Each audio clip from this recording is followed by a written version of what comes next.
F1 এবং F2 এই দুটো বীজ সম্পর্কে বিস্তারিত তথ্য আলোচনা করব। কৃষক ভাইরা সারা বছর বিভিন্ন ধরনের সবজি উৎপাদন করে থাকে। অনেক সময় আমরা শুনতে পাই যে কৃষকের আত্মহত্যা। এর কারণ কি? মূলত দুটো কারণ। নমস্কার বন্ধুরা, একটা দেশের অর্থনীতি দুটো বিষয়ের উপর নির্ভর করে, একটি শিল্প এবং অন্যটি কৃষি।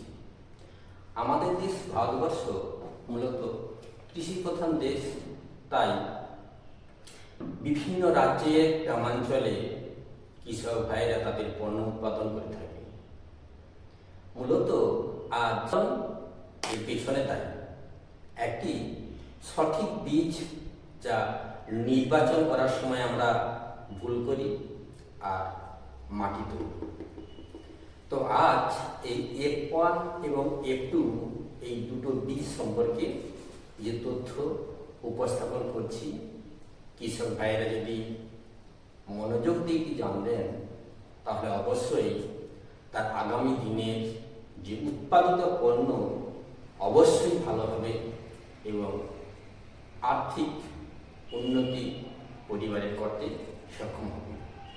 তো চলুন এই F1 এবং F2 আসলে কি জানা যায়। F1 উন্নত মানের হাইব্রিড প্রযুক্তির বীজ, যা বিভিন্ন ল্যাবরেটরিতে পরীক্ষা নিরীক্ষা করে সংকরায়ন ঘটিয়ে এটিকে সময় উপযোগী করে তোলা হয়েছে। F2 হল ঘরোয়া বীজ, যা বাড়িতে পরিপক্ক ফলকে সংরক্ষণ করে তার বীজ শুকনো করে বাড়িতে রেখে দেওয়া হয় এবং বছরের বিভিন্ন সময় সেগুলোকে চাষ করা হয়। আসলে F1 হাইব্রিড গোত্রীয় বীজ আর F2 হল দেশি বীজ। দেশি বীজের সমস্যা অর্থাৎ F2 বীজের সমস্যা হলো বাড়িতে যে সংকরণ পদ্ধতিতে তো করা সম্ভব হচ্ছে না, সংরক্ষণ করে রাখা হয়, কিন্তু সংরক্ষণ করে রাখার জন্য যে অনুকূল পরিবেশ এবং পদ্ধতি প্রয়োজন হয় তা আমাদের বাড়িতে সম্ভব নয়। আমরা এয়ারটাইট করে রেখে দিই বা কোথাও বাড়ির কোণে রেখে দিই, যা নির্দিষ্ট সময় আবার সেই ফল থেকে বীজ বের করে রোপণ করে গাছ হয়। F1 বীজ হচ্ছে হাইব্রিড উন্নত মানের সময় উপযোগী বীজ, যা কৃষক ভাইয়েরা চাষ করলে প্রচুর পরিমাণে ফল পেয়ে থাকে। এই F1 বীজ যা সময় উপযোগী এবং আবহাওয়ার উপর নির্ভর করে জিনগত পার্থক্য এনে এটিকে রোগ প্রতিরোধক ক্ষমতা সম্পন্ন করে গড়ে তোলা হয়েছে। কিন্তু F2 অর্থাৎ ঘরোয়া দেশি বীজ, এক্ষেত্রে তা করা সম্ভব হতে পারে না বা সম্ভবকর নয়। F1 বীজ যে হাইব্রিড বীজ, এই বীজগুলোকে ল্যাবের মধ্যে বহু ধরনের সমগোত্রীয় গুণসম্পন্ন বীজগুলোকে তার জিনের সংকরায়ন ঘটিয়ে একই ফলের মধ্যে ভিন্ন গুণাবলী সংমিশ্রণ আমরা দেখতে পাই বা সংগঠিত করা হয়। কিন্তু দেশি বীজের ক্ষেত্রে এগুলো করা কখনোই সম্ভবপর হয়ে ওঠে না। F1 অর্থাৎ হাইব্রিড বীজগুলোকে ফ্যাক্টরিতে ফাঙ্গাসাইড দ্বারা শুদ্ধিকরণ করা হয়, তারপর সেটিকে এয়ারটাইট কন্টেনার ব্যাগে সিল করে বাতানুকূল কক্ষে সংরক্ষিত করে রাখা হয় পরের সিজনের জন্য। কিন্তু দেশি বীজকে আমরা এভাবে করতে পারি না।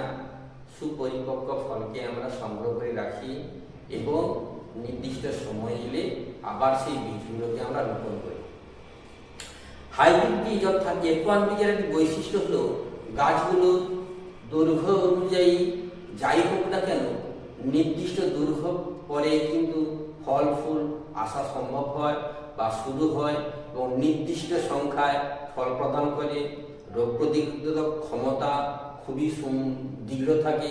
তাই আহার পরিবর্তন হলেও গাছের তেমন ক্ষতি হয় না। কিন্তু F2 দেশি বীজের যে গাছ আমরা করি তা ক্রমশ আহার পরিবর্তনের ফলে তার ফলন হচ্ছে না। এর প্রত্যক্ষ উদাহরণ আমরা বড় চাষি যখন ঘরের বীজগুলোকে এনে বা সংরক্ষিত করে পরের বছরের জন্য চাষ করি, তাতে যে পরিমাত্রায় ফলন হয় তার তুলনায় আমরা ফার্ম থেকে যে বীজগুলো এনে চাষ করি তাতে প্রচুর পরিমাণে ফলন হয়। এর প্রত্যক্ষ উদাহরণ। এছাড়া আপনারা আরো দেখতে পাবেন যে বাজারে এখন বিভিন্ন ধরনের রং বেরঙের তরমুজ পাওয়া যায়। এর বৈশিষ্ট্য হচ্ছে সংকরায়ন পদ্ধতি।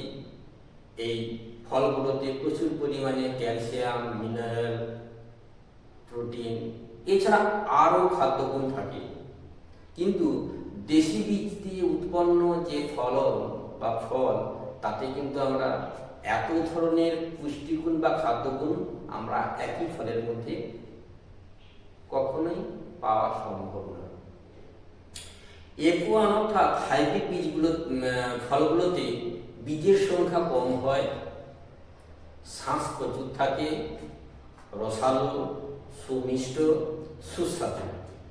কিন্তু দেশি বীজ F2 এর থেকে যে ফল পাওয়া যায় তাতে কিন্তু বীজের সংখ্যা প্রচুর হয়, স্বাদ কমে যায়, আর কোয়ালিটি এবং কোয়ান্টিটি দুটোই কমে যায়। F1 হাইব্রিড বীজগুলো থেকে যে ফল উৎপন্ন হয় তাতে বীজের সংখ্যা কম হয়। সেই বীজ থেকে যদি আমরা নতুন চারা তৈরি করি সম্ভব নয়, অর্থাৎ সাধারণত বীজ থেকে চারা উৎপন্ন করা সম্ভব নয়। F1 ফল দ্বারা বা বীজ দ্বারা যে ফল উৎপাদন করা হয় এগুলো সময় উপযোগী, মানুষের চাহিদা রুচি সম্পন্ন করে ল্যাবরেটরিতে এগুলোকে পরীক্ষা নিরীক্ষার মাধ্যমে উৎপাদন করা হয়, যা সময় উপযোগী এবং মানুষের চাহিদা মতন সরবরাহ করা হয়ে থাকে। কিন্তু দেশি বীজ থেকে যে ফল হয় সেই ফল দ্বারা কিন্তু এ ধরনের সুস্বাদু পরিপক্ক আমরা নতুন জেনারেশনের ফল পাওয়া সম্ভব নয়। হাইব্রিড ধরনের যে গাছগুলো বা F1 বীজ থেকে যে গাছগুলো হয়, ফল গাছ বা ফুল গাছ, এগুলো কিন্তু ওই হাইব্রিড বীজ থেকেই গাছ হবে। এর থেকে যে ফল হয় এর থেকে গাছ করা সম্ভব নয়, তাই এগুলো কলমের মাধ্যমে চারা হয়।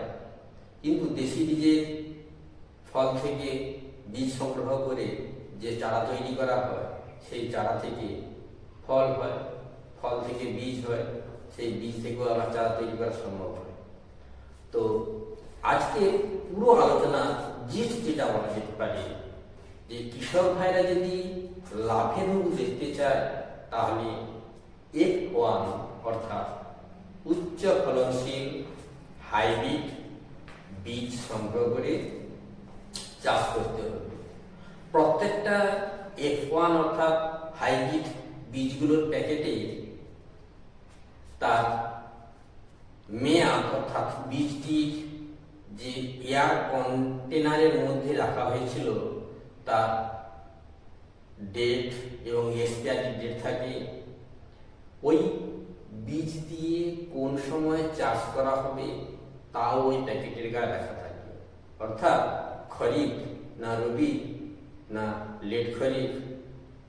কিন্তু এই সিজনের পরে অর্থাৎ প্যাকেটের গায়ে যে লেবেল দেওয়া থাকে, সিজনের উল্লেখ করা থাকে, ওই সিজন ছাড়া কিন্তু এই বীজ চাষ করা সম্ভব নয়। করলে এর গুণগত মান নষ্ট হয়ে যায়। তাই নেওয়ার সময় আপনাকে যে সিজনের জন্য চাষ করবেন সেই সিজনের বীজ আপনাকে এনে চাষ করতে হবে।